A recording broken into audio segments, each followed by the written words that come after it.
এখন আপনারা দেখবেন জ্যোতির রান্নাঘর।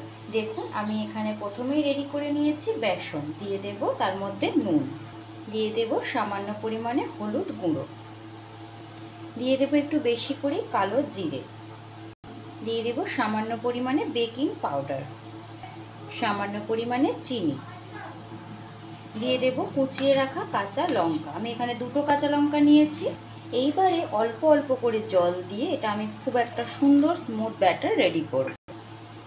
যেইভাবে আমরা কোনো রকম পকোড়া বানাই বা কিছু, আপনারা যদি সম্পূর্ণ ভিডিওটিতে সঙ্গে থাকেন তাহলে বুঝতে পারবেন আমি আজকে আমার রান্নাঘরে কি বানাতে চলেছি। কোনো ইভিনিং টাইম স্ন্যাক্স নয় বা অন্য কিছু না, আপনারা দেখতে থাকুন তাহলে বুঝতে পারবেন। দেখুন ব্যাটারটা কিন্তু সম্পূর্ণ এই রকম ধরনের হবে, আপনারা হয়তো বুঝতে পারছেন। এই যে এই রকম ধরনের ঠিক হবে। যত ফ্যাটাবেন তত বেশি কিন্তু এই খাবারটা খেতে সুস্বাদু হবে।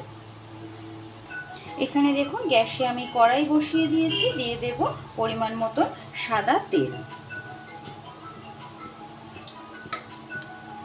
দেখুন তেলটা কিন্তু ভীষণ ভালোভাবে গরম হয়ে গেছে। এই সময় গ্যাসের ফ্লেমটা কমিয়ে রেখে ঠিক এই রকম ছোট্ট ছোট্ট করে যেইভাবে আমরা পকোড়া বানাই সেইভাবে এগুলোকে গ্যাসের তেলটার মধ্যে দিয়ে দিতে হবে। আর দেওয়ার সময় ভীষণ সাবধানে কাজটা করবেন যাতে হাতে গরম তেল না চলে যায়। অবশ্যই কিন্তু গ্যাসের ফ্লেমটা কমিয়ে রাখবেন।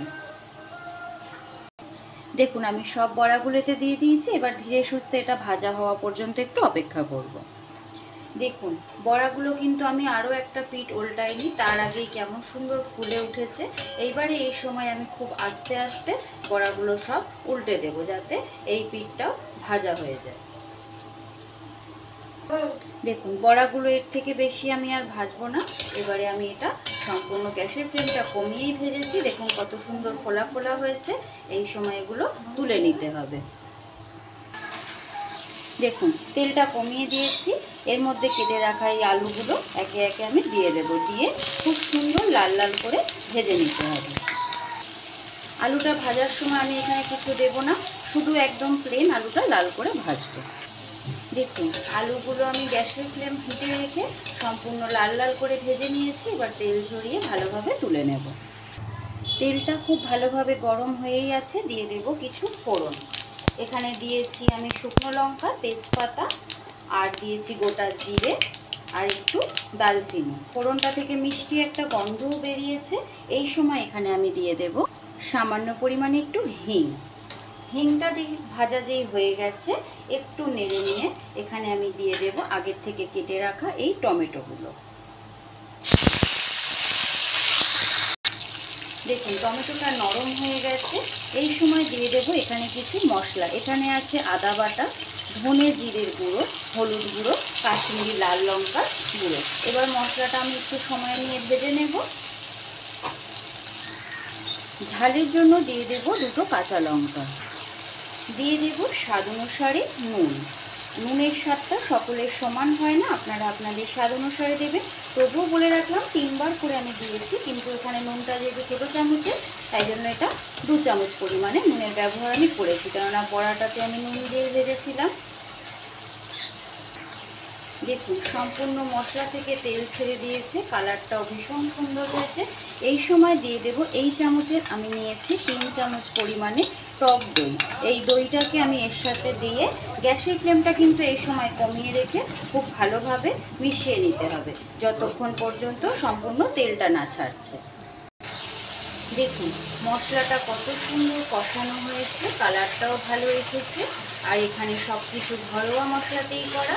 এইবার এই সময় দিয়ে দিতে হবে ভেজে রাখা সমস্ত আলুগুলো। আলুটা দেওয়ার পরে আমি তো এখন কোনো জলের ব্যবহার করব না। এবার আলুটা সেদ্ধ হওয়া পর্যন্ত মশলাটাও আর একটু ভালোভাবে কষানো হয়ে যাবে, আলুটাও সেদ্ধ হয়ে যাবে। দেখুন তরকারিটা সম্পূর্ণ এখানে আমি জল ছাড়াই এতক্ষণ ধরে কষিয়েছি। কষাতে কষাতে আমি ঢাকনা দিয়ে রেখেছিলাম। আলুগুলো খুব সুন্দর মোমের মতো একদম গলে গেছে। এই সময় এখানে আমি মিশিয়ে দেব আগের থেকে ভেজে রাখা বড়াগুলো। আপনারা অনেকেই অনেক দূর দূর থেকে আমার ভিডিও দেখেন। যদি ভালো লেগে থাকে দয়া করে একটা লাইক, কমেন্ট, সাবস্ক্রাইব করে আমার পাশে থাকবেন। আর যারা আমার পরিবারে নতুন আসছেন তারা আমার কমিউনিটি বক্সে একটা কমেন্ট করে রাখবেন। দয়া করে ভিডিওর নিচে কোনো রকম কমেন্ট করবেন না। বড়াটা দিয়ে কষিয়ে নেওয়ার পর এখানে আমি দিয়ে দেব পরিমাণ মতন জল। এই তরকারিটায় কিন্তু জলের পরিমাণটা একটু বেশি দিতে হবে, না হলে কিন্তু ঠান্ডা হলে বড়াতে সমস্ত জলটা টেনে নেবে। এই সময় কিন্তু আপনারা অবশ্যই নুনটা দেখে নেবেন, আর জলটা কিন্তু এতটা থাকবে না, একটু ফুটতে দেব। বড়াটা দেওয়ার পরে ফুটে উঠেছে, এবারে আমি দিয়ে দেব স্বাদ অনুসারে একটু চিনি। এখানে কিন্তু নিরামিষ তরকারি, একটু মিষ্টি না দিলে ভালো লাগবে না। দিয়ে দেব সামান্য পরিমাণে একটু গরম মশলার গুঁড়ো। হাতের কাছে যদি আপনাদের গরম মশলা না থাকে চেষ্টা করবেন তাহলে ধনেপাতা দেওয়ার, তবে গরম মশলা দিলে এটা বেশি সুস্বাদু খেতে হয়। রেডি হয়ে গেল ওড়িশা স্টাইল দই ফুলকি, একদম বেসন বড়ায় রেডি। এটা নিরামিষ হয়, খেতেও ভীষণ সুস্বাদু হয়। যে কোনো সময় আপনারা নিরামিষ তরকারি হিসেবে চটজলদি করে নিতে। বড়াটা দেওয়ার পরে সমস্ত কিছু উপকরণ দেওয়া হয়ে গেছে, তরকারিটা রেডি হয়ে গেছে। বড়া দিয়ে আমি এটা আরও 5 থেকে 7 মিনিট মতন ফুটিয়ে নিয়েছি। এইবারে আমি গ্যাসের ফ্লেমটা বন্ধ করে দেব। দেখুন রেডি হয়ে গেল আজকে নিরামিষ দই ফুলকি, চটজলদি একদম। আপনারা চাইলে বাড়িতে এটা করে খেয়ে দেখে আমাকে অবশ্যই কমেন্ট বক্সে জানাবেন কেমন লেগেছে। আপনারা অনেকেই অনেকক্ষণ ধরে আমার ভিডিওটি দেখেছেন, যদি ভালো লেগে থাকে অবশ্যই একটা লাইক কমেন্ট সাবস্ক্রাইব করবেন, আর নোটিফিকেশানের জন্য বেল আইকনটি প্রেস করে রাখবেন। আপনাদের সকলকে জ্যোতির রান্নাঘরের তরফ থেকে অসংখ্য ধন্যবাদ।